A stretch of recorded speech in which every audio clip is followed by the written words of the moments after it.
लंडनमधील पाकिस्तानी राजदूतावासात तैनात असलेल्या पाकिस्तानी लष्करातील कर्नल तैमूर राहत यांनी भारतीय आंदोलकांचा गळा कापण्याचा इशारा दिलाय।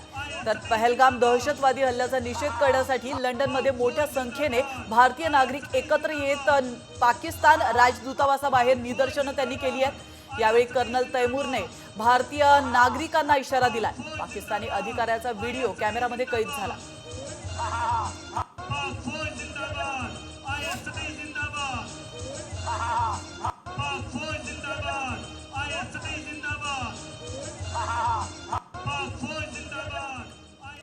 लंडनमधील पाकिस्तानी राजदूतावासात तैनात असलेल्या पाकिस्तानी लष्करातील कर्नल तैमूर राहत यांनी भारतीय आंदोलकांचा गळा कापण्याचा इशारा दिलाय। तर पहलगाम दहशतवादी हल्ल्याचा निषेध करण्यासाठी लंडनमध्ये मोठ्या संख्येने भारतीय नागरिक एकत्र येत पाकिस्तान राजदूतावासाबाहेर निदर्शनं त्यांनी केली आहेत। यावेळी कर्नल तैमूरने भारतीय नागरिकांना इशारा दिलाय। पाकिस्तानी अधिकाऱ्याचा व्हिडिओ कॅमेरामध्ये कैद झाला।